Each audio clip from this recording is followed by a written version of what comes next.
ರಾಜ್ಯ ಸರ್ಕಾರದ ವಿರುದ್ಧ ಬಿಜೆಪಿ ವಿಶಿಷ್ಟ ಪೋಸ್ಟ್ ಅನ್ನು ಹಾಕಿ ಆಕ್ರೋಶವನ್ನು ವ್ಯಕ್ತಪಡಿಸಿದೆ. ಭ್ರಷ್ಟಾಚಾರದ ಬಗ್ಗೆ ರಾಜ್ಯ ಬಿಜೆಪಿಯಿಂದ ವಿಭಿನ್ನ ಪೋಸ್ಟ್ ಹಾಕಿದ್ದು ಎಲ್ಲ ಮೂಲಗಳ ಕಮಿಷನ್ ಭ್ರಷ್ಟರು ಮುಕ್ಕುತ್ತಿದ್ದಾರೆ ಎಂದು ಪೋಸ್ಟ್ ಅನ್ನು ಹಾಕಿ ಆಕ್ರೋಶವನ್ನು ವ್ಯಕ್ತಪಡಿಸಿದೆ. ಕಮಿಷನ್, ಕಲೆಕ್ಷನ್, ಕರಪ್ಷನ್ ಮೂಲಕ ಹಣ ಗಳಿಕೆ, ಈ ಹಣವನ್ನು ಭ್ರಷ್ಟರು ಮುಕ್ಕುತ್ತಿದ್ದಾರೆ ಅಂತ ಸಿದ್ದರಾಮಯ್ಯ ದುಡ್ಡು ತಿನ್ನುವ ಪೋಸ್ಟ್ ಅನ್ನು ಮಾಡಿ ಬಿಜೆಪಿ ಆಕ್ರೋಶವನ್ನು ಹೊರಹಾಕಿದೆ. ಜಾತಿ ಜನಗಣತಿ ವಿರುದ್ಧ ಕೇಂದ್ರ ಸಚಿವ ಎಚ್.ಡಿ. ಕುಮಾರಸ್ವಾಮಿ ಟ್ವೀಟ್ ವಾರ್ ಆರಂಭಿಸಿದ್ದಾರೆ. ಪೆನ್ನು ಪೇಪರ್ ಕೊಟ್ಟಂತಹ ಪಾಪಕ್ಕೆ ಒಕ್ಕಲಿಗ ಸಮಾಜ ಬೆಲೆ ತೆರ್ತಾ ಇದೆ. ಕುರ್ಚಿ ದುರಾಸೆಗೆ ಅದೇ ಪೆನ್ನಲ್ಲಿ ಮರಣ ಶಾಸನ ಬರೆಯುತ್ತಿದ್ದಾನೆ ಅಂತ ಡಿಸಿಎಂ ಡಿಕೆ ಶಿವಕುಮಾರ್ಗೆ ಎಚ್.ಡಿ. ಕುಮಾರಸ್ವಾಮಿ ಪರೋಕ್ಷವಾಗಿ ಕೌಂಟರ್ ಕೊಟ್ಟಿದ್ದಾರೆ.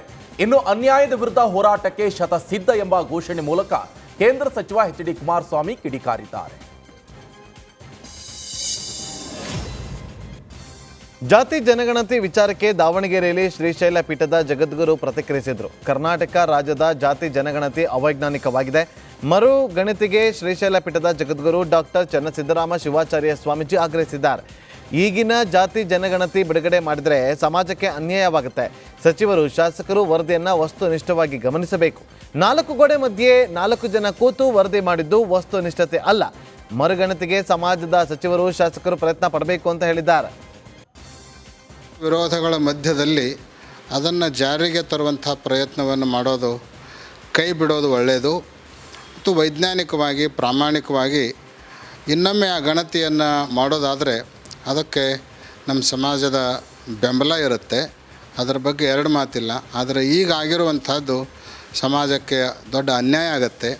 ಅದಕ್ಕೆ ಅದನ್ನು ರಿಲೀಸ್ ಮಾಡಲಾರ್ದೇ ಮರುಗಣತಿಗೆ ಆದೇಶ ಮಾಡಬೇಕು ಅಂತ ನಾವು ಹೇಳಲಿಕ್ಕೆ ಬಯಸ್ತೀವಿ. ಸಮಾಜದ ಸಚಿವರು, ಶಾಸಕರು ಅದನ್ನು ವಸ್ತುನಿಷ್ಠವಾಗಿ ಪೂರ್ಣ ಗಮನಿಸಿ ಆಮೇಲೆ ವಸ್ತುತ ಹೇಳಬೇಕು ಅಂದರೆ ಬಹಳಷ್ಟು ಜನರನ್ನ ಸಂಪರ್ಕನೇ ಮಾಡಿಲ್ಲ.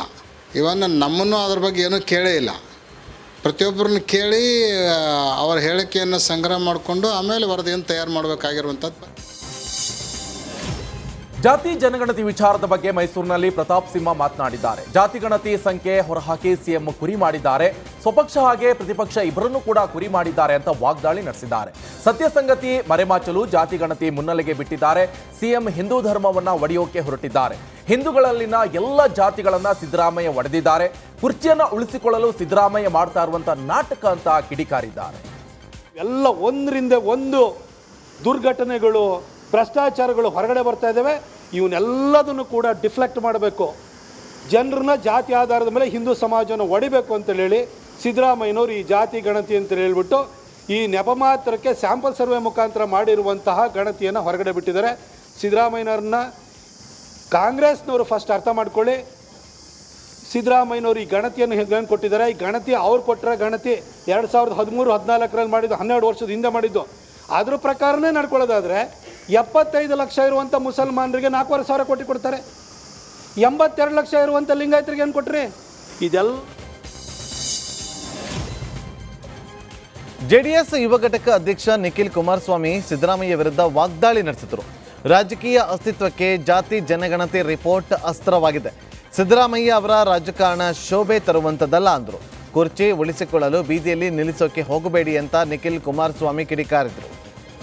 ಒಂದು ದಶಕದ ಹಿಂದೆ ಈ ವರದಿ ಕಾಂತರಾಜು ಅವರ ಸಮಿತಿಯನ್ನು ರಚನೆ ಮಾಡಿ ಅದರ ಮೂಲಕ ಒಂದು ವರದಿಯನ್ನು, ಒಂದು ಸರ್ವೆಯನ್ನು ಬಿಡುಗಡೆ ಮಾಡಬೇಕು ಅಂತಕ್ಕಂಥ ತೀರ್ಮಾನ ಮಾಡಿದರು. ತಾವೇ ಹೇಳ್ದಂಗೆ 150-165 ಕೋಟಿ ವೆಚ್ಚದಲ್ಲಿ ಇವತ್ತು ಈ ವರದಿ ತಯಾರಿ ಮಾಡಲಿಕ್ಕೂ ಕೂಡ ಹಣಕಾಸು, ಸರ್ಕಾರದ ಹಣಕಾಸು, ಕನ್ನಡಿಗರ ಹಣಕಾಸು ಖರ್ಚು ಮಾಡ್ಕೊಂಡಿದ್ದೀರಿ. ತಾವು ಹೇಳ್ದಂಗೆ ಇದು ಮುಂದೆ ಯಾವತ್ತು ಈ ಪ್ರಶ್ನೆಗಳು ಉದ್ಭವ ಆಗುತ್ತೆ ಅಂದರೆ ಒಂದು ಸಲ ಅಧಿಕೃತವಾಗಿ ಮಾಹಿತಿ ಬರಬೇಕು. ಇಲ್ಲಿವರೆಗೂ ಅನಧಿಕೃತವಾಗಿ ಬರ್ತಾ ಇರ್ತಕ್ಕಂಥ ಮಾಹಿತಿ, ಅಂಕಿಅಂಶಗಳು, ಬಹುಶಃ ನನಗೆ ಒಂದು ಅನುಮಾನ ಏನಂದರೆ ಮಾಧ್ಯಮದಲ್ಲಿ ಪ್ರತಿನಿತ್ಯ ಬರ್ತಾ ಇರ್ತಕ್ಕಂಥದ್ದು ಬಹುಶಃ ಸರ್ಕಾರನೇ ಎಲ್ಲೋ ಒಂದು ಕಡೆ ಇದನ್ನು ಈ ಥರ ಒಂದು ಅಂಕಿಅಂಶಗಳನ್ನ ಮುಂದಿಟ್ಟು ಜನಗಳ ಭಾವನೆಗಳು ಯಾವ್ಯಾವ ರೀತಿ ಇದು ಒಂದು ಟೆಸ್ಟ್ ರನ್ ಏನಾದರೂ ಮಾಡ್ತಕ್ಕಂಥ ಒಂದು ಪ್ರಕ್ರಿಯೆ ನಡೀತಾ ಇದೆಯಾ ಅಂತಕ್ಕಂಥದ್ದು ಕೂಡ ನನ್ನಲ್ಲೊಂದು ಅನುಮಾನ ಇದೆ. ನಿಮ್ಮ ಕುರ್ಚಿ ಭದ್ರಪಡಿಸ್ಕೊಳ್ಳೋದಕ್ಕೋಸ್ಕರ ಮತ್ತೆ ಬೇರೆ ಬೇರೆ ಸಮುದಾಯಗಳನ್ನ ಬೀದಿ. ಇನ್ನು ರಾಜ್ಯ ಸರ್ಕಾರದ ವಿರುದ್ಧ ಛಲವಾದಿ ನಾರಾಯಣಸ್ವಾಮಿ ಕೆಂಡಾಮಂಡಲರಾಗಿದ್ದಾರೆ. ಜಾತಿ ಜನಗಣತಿಯಲ್ಲಿ ದಲಿತರಿಗೂ ಅನ್ಯಾಯ ಆಗಿದೆ. ವರದಿಯಲ್ಲಿ ದಲಿತರ ಸಂಖ್ಯೆಯೂ ಕೂಡ ಕಡಿಮೆ ಆಗಿದೆ. ವಿಭಜನೆ ಆಗಿರುವಂತಹ ದಲಿತ ಸಂಘಟನೆ ಮೇಲೆ ನಂಬಿಕೆ ಇಲ್ಲ. ದಲಿತ ಸಮುದಾಯಕ್ಕೆ ಅನ್ಯಾಯ ಆಗಲು ಬಿಡೋದಿಲ್ಲ. ಸರ್ಕಾರದ ನಿರ್ಧಾರದ ಮೇಲೆ ಬಿಜೆಪಿ ಹೋರಾಟ ಮಾಡುತ್ತೆ ಅಂತ ಹೇಳಿದರು. ಏನು ಜನ ಹೇಳ್ತಿದ್ದಾರೋ ನಮಗೆ ನಮ್ಮ ಮನೆಗೆ ಬಂದಿಲ್ಲ ಅನ್ನೋದು ಈಗ ಅನೇಕರ ಆಪಾದನೆ, ಅದು ಸರಿ ಅಂತ ಅನಿಸ್ತಾ ಇದೆ. ಯಾಕೆಂದರೆ ನಮ್ಮ ಮನೆಗಳಿಗೆಲ್ಲ ಬಂದೇ ಇಲ್ಲ. ಲಿಂಗಾಯತ ಸಮುದಾಯವನ್ನು 4-5 ಗ್ರೂಪ್ಗಳಾಗಿ 6 ಗ್ರೂಪಾಗಿ ವಿಂಗಡಿಸಲಾಗಿದೆ. ಒಕ್ಕಲಿಗರನ್ನು ಕೂಡ 4-5 ಗ್ರೂಪ್ಗಳು ಮಾಡಿದೆ. ಹೀಗೆ ಕೆಲವರನ್ನೆಲ್ಲ ತುಂಡು ಮಾಡುವಂಥ ಕೆಲಸ ಆಗಿದೆ. ಮುಸಲ್ಮಾನರು ಮೊದಲು ಕಾಂತರಾಜು ವರದಿಯಲ್ಲಿ 79 ಲಕ್ಷ ಇದ್ದಾರೆ ಅಂತ ಬಂದಿತ್ತು, ನಾನು ಗಮನಿಸಿದ್ದೆ. ಈಗ ನಿನ್ನೆದ್ರಲ್ಲಿ ನೋಡಿದರೆ 74 ಬಂದಿದೆ ಅಲ್ವಾ? 5 ಲಕ್ಷ ಎಲ್ಲೋದ್ರು ಅವರು? ಪರಿಶಿಷ್ಟ ಜಾತಿ ವರ್ಗಗಳು ಈಗ 10 ವರ್ಷದ ಹಿಂದೆ ಮಾಡಿದ ನಿಮ್ಮ ಕಮಿಟಿ ಗೊಂದಲ ಪ್ರಾರಂಭ ಆಯಿತು. ಎಲ್ಲರೂ ಪ್ರಶ್ನೆ ಮಾಡ್ಲಿಕ್ಕೆ ಶುರು ಮಾಡಿದ್ರು, ಇದು ಸರಿ ಇಲ್ಲ ಅಂತಂದಮೇಲೆ ತಿರುಗಿ ನೀವೇನು ಮಾಡಿದ್ರಿ? ಹೆಗ್ಗಡೆ ಅವರ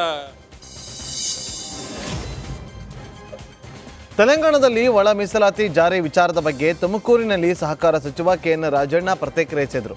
ತೆಲಂಗಾಣದಲ್ಲಿ ಒಳ ಮೀಸಲಾತಿ ಜಾರಿ ಆಗಿದ್ದಂತೆ ಕರ್ನಾಟಕದಲ್ಲಿ ಜಾರಿ ಆಗಲಿದೆ. ಒಳ ಮೀಸಲಾತಿ ಜಾರಿಗೆ ಸರ್ಕಾರ ಬದ್ಧವಾಗಿದೆ ಅಂದರು. ಸರ್ಕಾರದಿಂದ ಯಾವ ನೇಮಕಾತಿ ಸದ್ಯ ಮಾಡೋದಿಲ್ಲ. ಒಳ ಮೀಸಲಾತಿ ತೀರ್ಮಾನ ಆಗೋವರೆಗೂ ಯಾವುದೇ ನೇಮಕಾತಿ ಇಲ್ಲ. 2 ತಿಂಗಳಲ್ಲಿ ಒಳ ಮೀಸಲಾತಿ ಜಾರಿ ಮಾಡ್ತೀವಿ ಅಂತ ಹೇಳಿದ್ದಾರೆ. ಈಗಾಗಲೇ ಒಳ ಮೀಸಲಾತಿಗೆ ನಾವು ಸರ್ಕಾರ ಬದ್ಧವಾಗಿದೆ. ನಾವು ಅದನ್ನು ಮೀಸಲಾತಿಯನ್ನು ತರಲಿಕ್ಕೆ ಈಗೇನೆಲ್ಲ ಕ್ರಮ ತೆಗೆದುಕೋಬೇಕು ಅದರ ಪ್ರಯತ್ನಗಳನ್ನೆಲ್ಲ ಮಾಡಿದ್ದೇವೆ. ಮತ್ತು ಜೊತೆಯಲ್ಲಿ ಒಳ ಮೀಸಲಾತಿ ಅಂಶ ತೀರ್ಮಾನ ಆಗುವವರೆಗೂ ಕೂಡ ಯಾವುದೇ ನೇಮಕಾತಿಗಳು ಮಾಡಬಾರ್ದು ಅಂತಲೂ ಕೂಡ ಸರ್ಕಾರಿ ಆದೇಶನೂ ಆಗಿದೆ. ಈಗ ನಾಗಮೋಹನ್ ದಾಸ್ ಅವರು ಕೂಡ ಒಂದು ಇಂಟ್ರಿಮ್ ರಿಪೋರ್ಟನ್ನು ಕೊಟ್ಟಿದ್ದಾರೆ. ಮತ್ತು ಆ ಇಂಟ್ರಿಮ್ ರಿಪೋರ್ಟ್ ಕೊಟ್ಟಾದಮೇಲೆ ಒಂದು ಸಪ್ರೇಟ್ ಕ್ಯಾಸ್ಟ್ ಸೆನ್ಸಸ್ ಅದನ್ನು ಕೂಡ ಸಪ್ರೇಟಾಗಿ ಮಾಡಬೇಕು. ಸುಮಾರು ಒಂದು 8 ಕೋಟಿಯಷ್ಟು ಖರ್ಚು ಅಂತೇಳಿ ಅದಕ್ಕೂ ಕೂಡ ಸರ್ಕಾರ ಎಲ್ಲ ತಾತ್ವಿಕವಾಗಿ ಒಪ್ಪಿಗೆನೂ ಕೂಡ ನೀಡಿ ಈಗಾಗಲೇ ನಾವು ಒಳ ಮೀಸಲಾತಿಯನ್ನು ನೀಡ್ತಕ್ಕಂಥದ್ರ ಅಗತ್ಯತೆ ಇದೆ ಅಂತೇಳಿ ಸರ್ಕಾರಕ್ಕೆ ಮನಗಂಡಿದೆ. ಮತಾಂತರದ ವಿರುದ್ಧ ಹಿಂದೂಗಳು ಸಿಡಿದೆದ್ದಿದ್ದಾರೆ. ಮಂಡ್ಯದ ಶ್ರೀರಂಗಪಟ್ಟಣ ಹಿಂದೂ ಹಿತರಕ್ಷಣಾ ಸಮಿತಿಯಿಂದ ಪ್ರೊಟೆಸ್ಟ್ ನಡೆಸಲಾಯಿತು.